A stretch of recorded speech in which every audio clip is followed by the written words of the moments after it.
I was just about to shut my laptop when there was a knock at the door.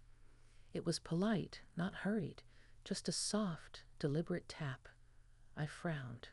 My husband, Peter, wasn't due home for another hour, and we weren't expecting anyone. Curious, I set my glasses down and went to the door.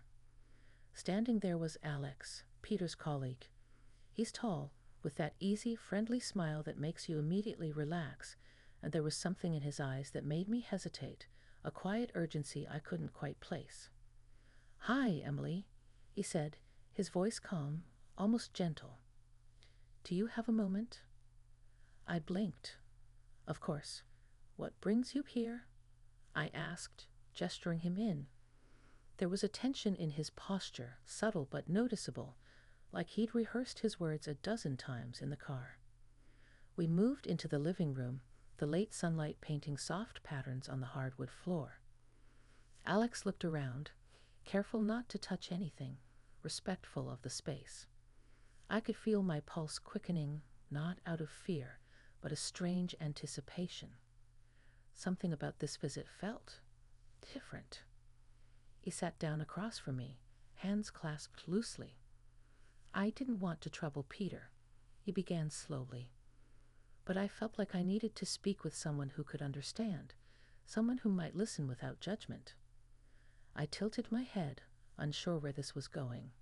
His eyes held a vulnerability I hadn't expected. Usually he's all business, laughter at the right moments, casual confidence.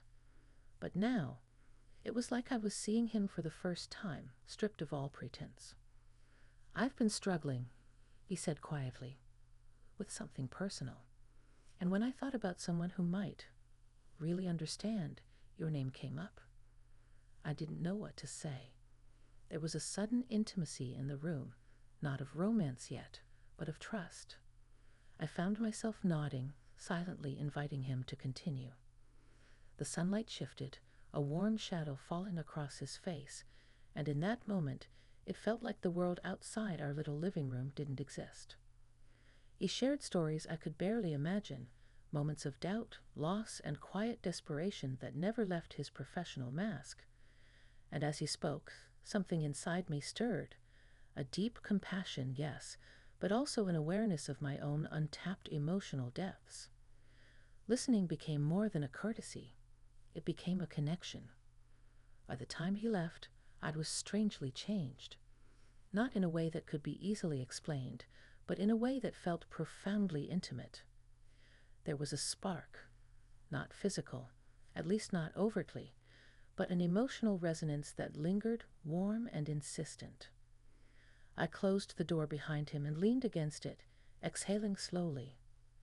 What had just happened?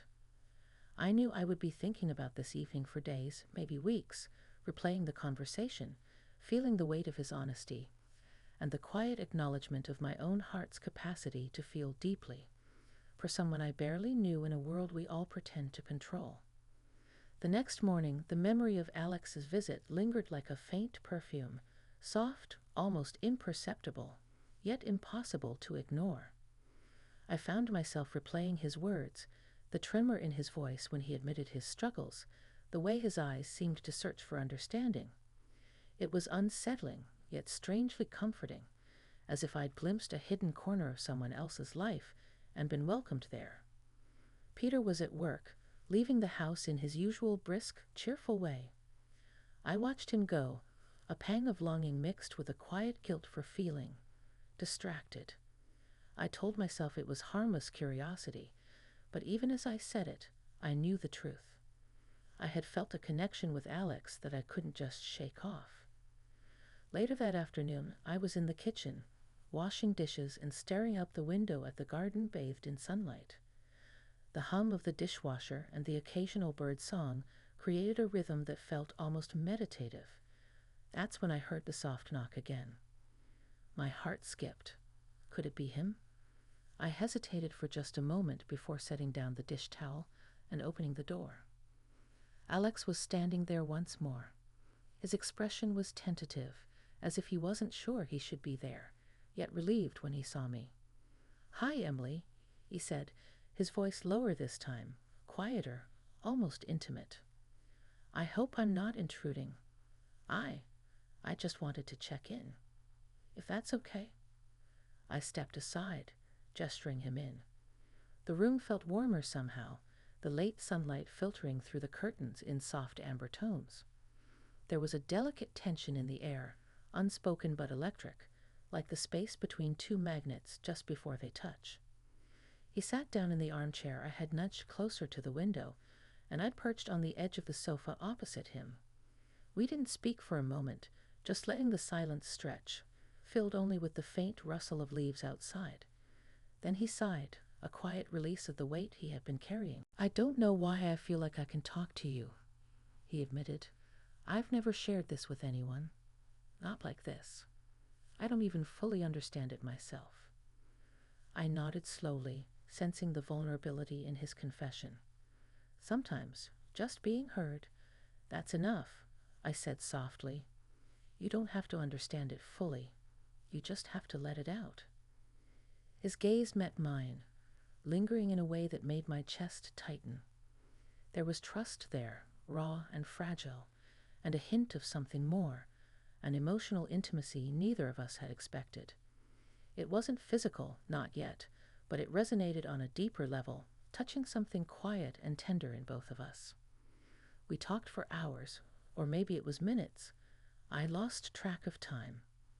He shared stories of his childhood, moments of loneliness and longing, the weight of expectations at work, and the hidden fears he carried. And I shared too, cautiously at first, then more openly, feeling the unusual freedom of speaking without judgment, without pretense. By the time Alex finally stood to leave, the room had shifted. The light had softened, and there was a subtle warmth in the air, a sense of mutual respect and understanding that lingered even as the door closed behind him.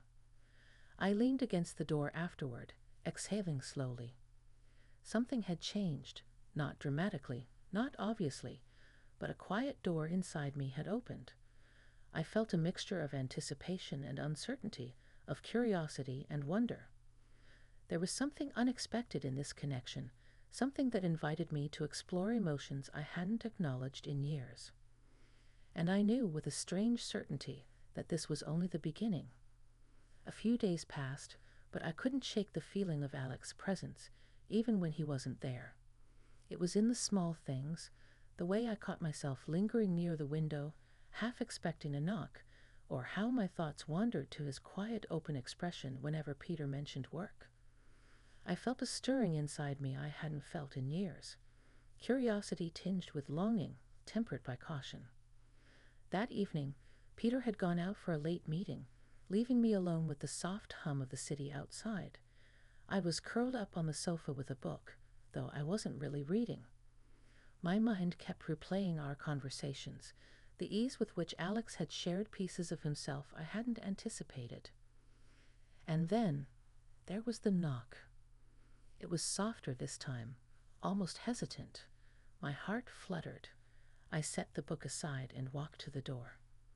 Alex was there again, holding a small paper bag. "I thought you might like some coffee," he said, a shy smile tugging at his lips. "I know it's your favorite blend." I felt warmth spread through me at the thoughtfulness.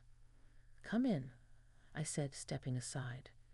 The familiarity between us was growing, an unspoken comfort that made the room feel like a private haven. We settled in the living room, the sunlight now fading into twilight. He poured the coffee into delicate cups, and the aroma filled the air, mingling with the faint scent of the garden outside. It was ordinary, yet intimate, the kind of domesticity that quietly draws people together. "I've been thinking," he said softly, "about what you said the other day, about being heard." He looked at me, eyes searching. "I've never felt that way before. Not like this. And it matters to me more than I expected." I felt a lump in my throat.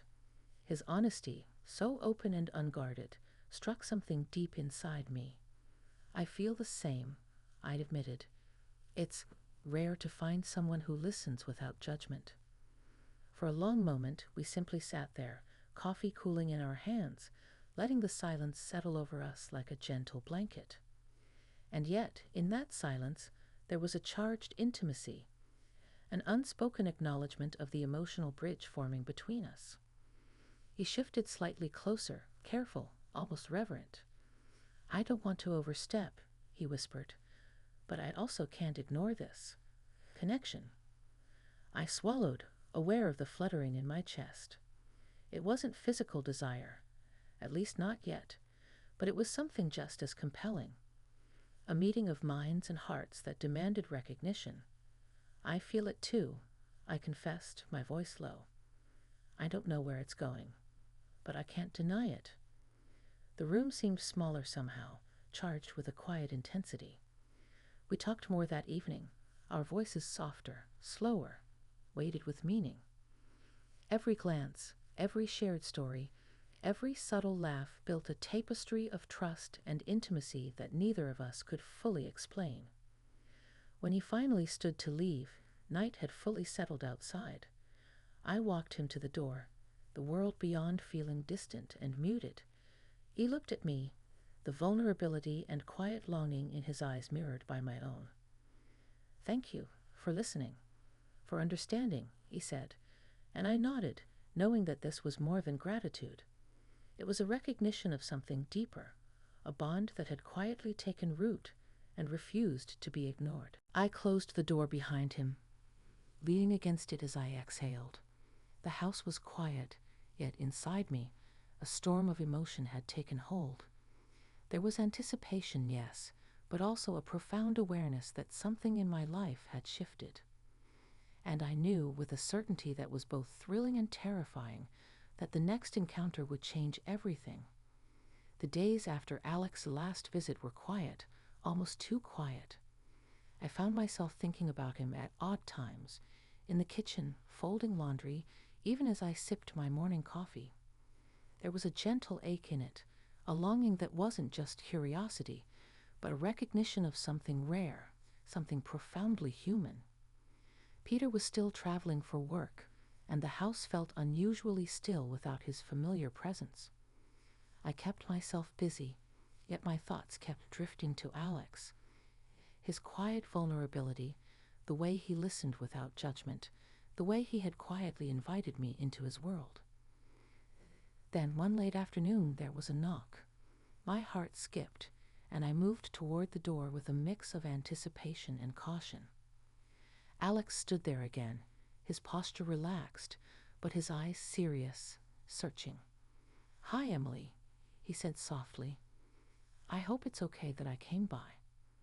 "Of course," I said, stepping aside to let him in. The living room felt warmer somehow, the fading sunlight casting a soft glow over everything. There was a familiarity now, a gentle trust that made the space feel like a shared secret. We sat, as we had before, the conversation flowing easily, yet with a subtle gravity. He spoke of challenges at work, of fears he rarely shared, of moments of quiet reflection. And I shared too, my thoughts, my feelings, the quiet longing I hadn't acknowledged until now.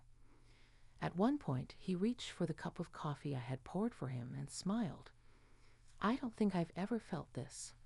Understood," he said. "Not just listened to, but truly seen. And I can't tell you how much that matters." I looked at him, feeling a profound warmth. "I understand," I whispered, "and I want you to know, I value this connection too, more than I expected." There was a pause, the kind of pause that feels suspended in time. We weren't crossing boundaries, at least not yet, but the emotional intimacy between us was undeniable. It was a quiet, profound acknowledgement that two people could touch each other's hearts in ways the world rarely allows. As the evening drew on, we laughed softly over small stories, shared memories, and gentle observations of life. Every moment was charged, yet tender, a delicate balance of curiosity, respect, and genuine affection. When it was time for him to leave, I walked him to the door. Outside, the sky was painted in shades of deep purple and gold, the city lights beginning to twinkle in the distance. He looked at me, and in his eyes, I saw gratitude, understanding, and a quiet longing mirrored by my own heart. "Thank you, Emily," he said, his voice low and steady, "for your time, your kindness, for seeing me." I nodded, feeling an unexpected swell of emotion. "Thank you, Alex, for trusting me, for letting me in." As I closed the door, I leaned against it and took a deep breath. The house was quiet, yet inside me, a subtle transformation had taken place. I had glimpsed something rare: the power of human connection, the courage to share without fear, and the beauty of being truly understood. I realized then that life wasn't just about routine or comfort. It was about moments of honesty, courage, and unexpected intimacy that teach us more about ourselves than we could ever imagine. And in that quiet reflection, I felt both grounded and lifted, ready to embrace whatever came next, with Peter, with Alex, and most importantly, with myself.